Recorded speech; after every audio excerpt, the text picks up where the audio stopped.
Okay, glory be to God. Praise the Lord. It's yet another day we have gathered, and I want to remind you this is the day that the Lord has made. We have come to rejoice in His presence. This is the day that we have come to meet with our Maker.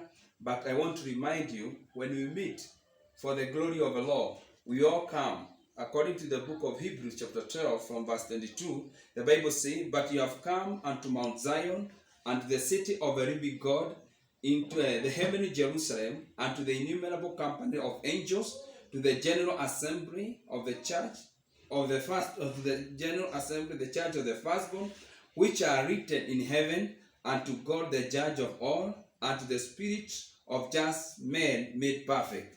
Verse 24, "And to Jesus, the mediator of the new covenant, and to the blood of sprinkling that speaketh of better things than out of Abel." Even as we continue, it's my prayer that the blood of Jesus today will be sprinkled upon our soul. And by the reason of being sprinkled upon our soul, the better things will have to emerge out of our soul.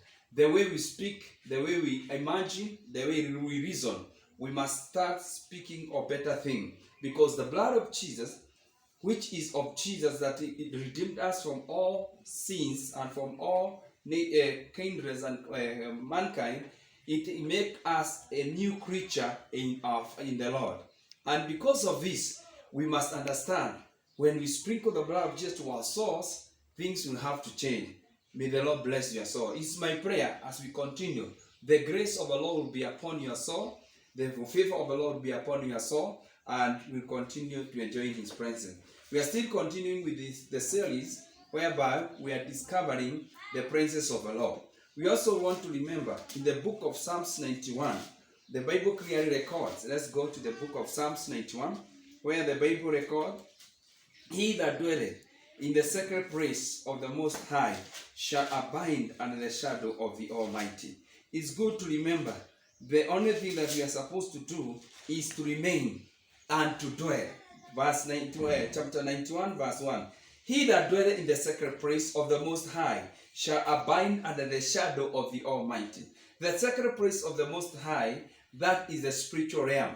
We are commanded, or we are being asked by the scripture, must learn how to dwell in the presence of the Lord.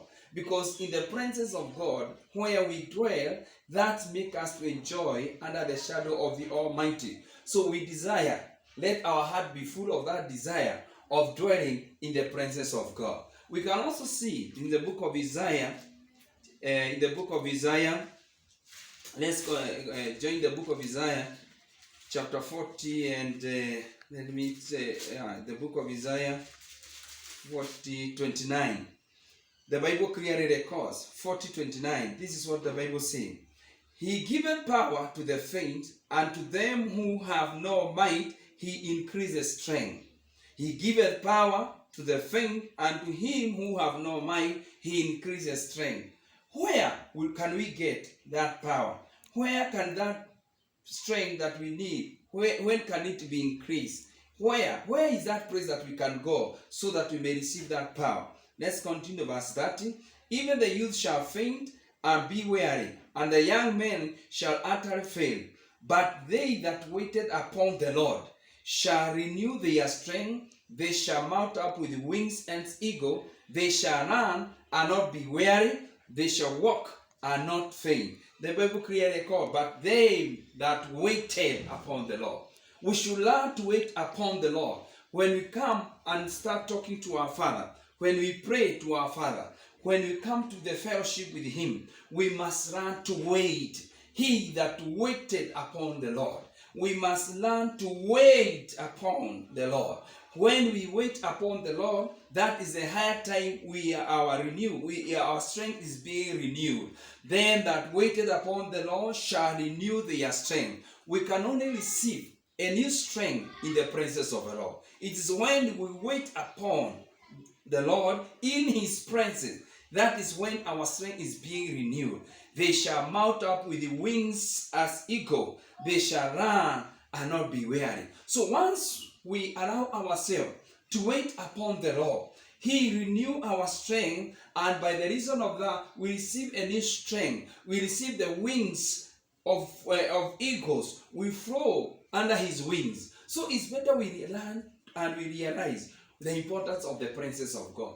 There is no any other good place apart from the presence of the Lord. So let us learn how to dwell in his presence. So as we dwell in his presence, that is when our strength is being renewed. We desire, our soul is full of desire to remain in his presence. The Bible says in Psalm 68, let's see what the Bible says in Psalm 68, and then as we continue, and I know you'll see the benefit of dwelling in his presence. You see the benefits of how, when we dwell in his presence, we'll see the result, what it takes. Or let's go into the book of Isaiah. It's the book of Psalm 68 from verse 1. Let God arise, let his enemy be scattered. Let them also that hate him flee before him. So once we prepare ourselves and we come to the fellowship, we come to fellowship with him, that is when we make him to arise. That is when once our Father enjoy the fellowship, he arises. He started being motivated. Once he start arising, our enemies or the enemies of our Father will get scattered, and also them that hate him, they will flee before him. Hear what the verse 2 says. As the smoke is driven away, so drive them away as the wax made before the fire. So let the wicked perish at the presence of the Lord. So, brothers and sisters, once we start practicing walking in the presence of the Lord, that is a higher time. The presence of God is God himself will make the wicked to melt before his presence. The wicked perish at his presence, because there is no any other place we can enjoy our freedom apart in the presence of the Lord. But let the righteous be glad, verse 3. But let the righteous be glad, let them rejoice before God, yet let them exceedingly rejoice. Once we are in the presence of the Lord, that is the higher time. We are there to rejoice. Once we get into his presence, it's the place where we are supposed to rejoice, because in the presence of God, the Bible says in Psalm 16, in the presence of God, there is peace. In the presence of God, there is joy. In the presence of God, yes, the psalmist says that in the presence of God, there is joy.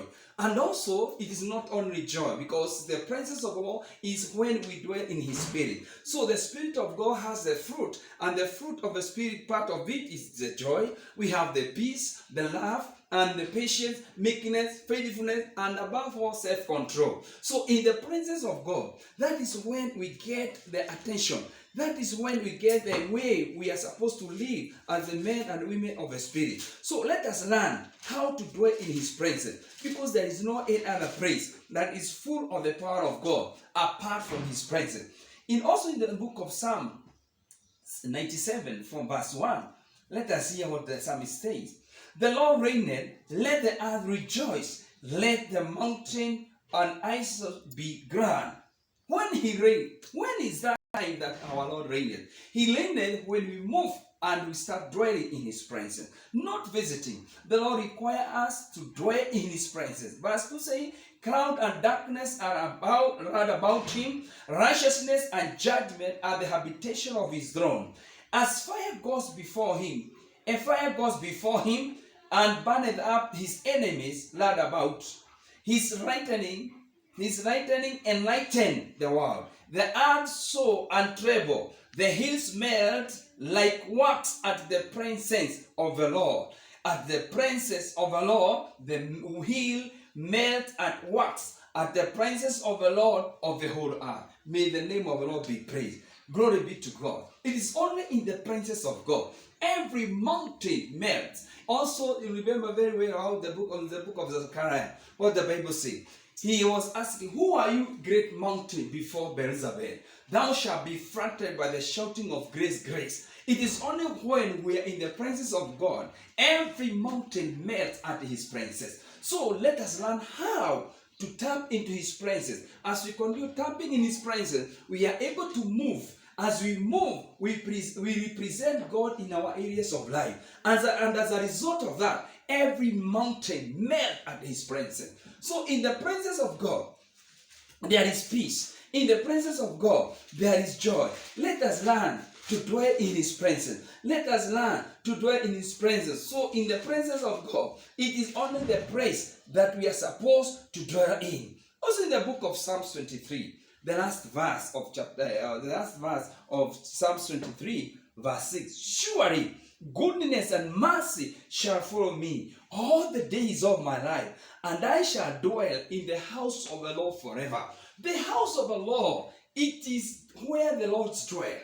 He dwells in his spirit. The house of the Lord is the spirit of the Lord. The Bible says God is spirit, and them that worship him must worship him in spirit and in truth. For God searches them that worship him in spirit and in truth. So the house of the Lord is the dwelling place. Where does the Lord dwell?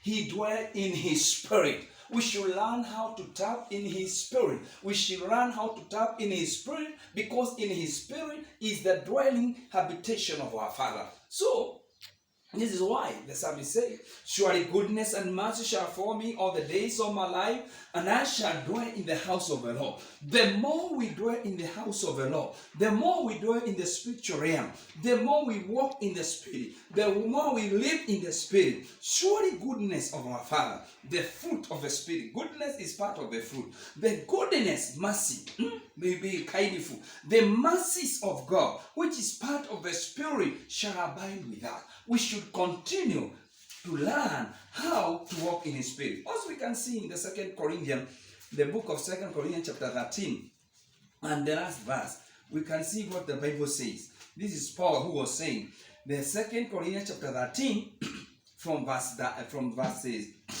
13 to 14. All the same salute you. Verse 14. The grace of the Lord, or that is what we say, may the grace of the Lord Jesus Christ and the love of God, you see, the grace and the love of God, and the communion or the fellowship of the Holy Spirit be with us all. It is only in the fellowship of the Holy Spirit. Once we switch into the fellowship of the Holy Spirit, that is when we enjoy the grace of the Lord. That is when we enjoy the love of God.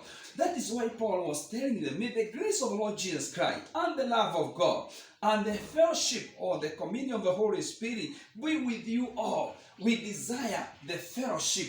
We desire the Holy Communion fellowship, because once we get into the fellowship of the Holy Spirit, that is when we'll be able to see God manifesting on our behalf.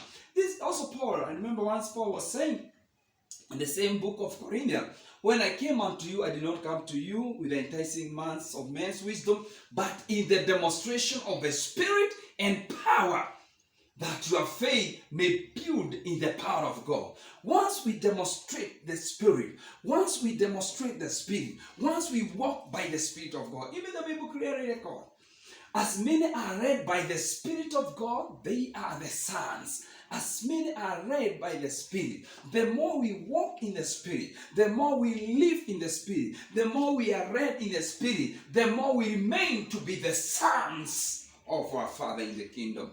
Oh, we desire the fellowship of the Holy Spirit. The fellowship of the Holy Spirit, that is the house of the Lord. The house of the Lord is not the building that we are not meeting at this time. The house of the Lord is not those buildings, because if at all those are the house of the Lord, it means we are no longer meeting with our Father. We should remember that our temple, our body is the temple of the Holy Spirit. The Spirit dwells in that. So we should break forth the barrier of the physical part of it. Let us enter into the Holy Spirit. Let us enter into the dwelling place. The house of the Lord is the Spirit of the Lord. Hallelujah. God dwells in his Spirit. Also, the blood of Jesus carries the kingdom of our Father. And the same blood of Jesus carries the Spirit of our Father. So the blood carries the life. And the life is the Spirit of God. The Spirit of God is the dwelling place of our Father. You remember when God created Adam for the first time, he took him, from the dust, he formed him out of the dust, and then he breathed his breath unto him, and Adam became a living being. We can never become a living being until we receive his breath. The breath of our Father is the Spirit of Father. You remember in the book of Ezekiel, when he was told to prophesy unto the four winds that cometh from the four corners. Even the same verse, Ezekiel 37, from verse 1, you can see what the Bible clearly records so that you may be able to understand the part of it. Ezekiel 37, verse 1. And then we see that, I remember he was saying he was in the spirit. Okay, this is the verse. Ezekiel 37, verse 1. The hand of the Lord was upon me, and carried me out in the spirit of the Lord, and set me down in the midst of a valley, which was full of the bones. Verse 1 again, the hand of the Lord was upon me. Once you hear the Bible say the hand of the Lord, it means the spirit of the Lord is upon me. And the same spirit carried me out in the spirit of the Lord, and carried me out in the spirit of the Lord, and said me. It's only once when we are in the spirit of the Lord. It's only when we are in the spirit of the Lord we'll be able to experience new things in our life. Also in the book of Revelation chapter 1, verse 10, this is what John the Revelator said. Verse 10, Revelation chapter 1, verse 10, I was in the spirit of the Lord in the Lord's day, and I heard behind me a great voice of the trumpet. He was in the spirit of the Lord. He was in the house of the Lord. The house of the Lord is the spirit of God. The dwelling place of our Father is the spirit of the Lord. Once we get into the dwelling place of our Father, that is the spirit of the Lord, that is when we'll be able to hear the deep things of God. That is when we get the revelation from our Father. So the Church of Jesus Christ, we desire to walk in the presence of the Holy Spirit, in the presence of our Father. And the presence of the Father is the dwelling place of our Father. That is the Holy Spirit. Even as you are there, I know you are wondering what am I trying to say. You can never walk into the presence of the Holy Spirit, not unless you commit your life to Jesus. You believe that Jesus died and arose because of you, and then you confess your sin. You say that I am a sinner. You can also say after me, Lord Jesus, I believe that I am a sinner. I confess my sin, my transgression, my iniquity and abomination. I ask that you forgive me all my trespass, or forgive me all my sin, abomination, also the iniquity that I have committed before thee. Write my name in the book of life. Deliver me by the blood of your Son. Let your Holy Spirit come upon my life, and let the Holy Spirit become my teacher. So as you confess that, your name will be written in the book of life. Can you add, oh Lord, write my name in the book of life. Write my name in the book of life, and let your spirit, as from today, lead me and keep me in the kingdom of the light. So now you have given your life to Jesus. So you can continue now practicing. When you pray, don't stop there. Give time to God. Learn to dwell. Learn to wait upon Him. Relax before Him and confess everything and cast every burden unto the Lord. I know you may be interested to support the work that we are doing. You can watch the numbers down there, and it's my prayer the Lord will bless you. May the grace of the Lord and His face shine upon your life as we continue practicing, walking and dwelling in the presence of the Lord. May the Lord bless you. May the Lord keep you. May the Lord glorify His name upon your life. Let the glory of the Lord be shown upon your life. In Jesus' name, you are blessed. Amen.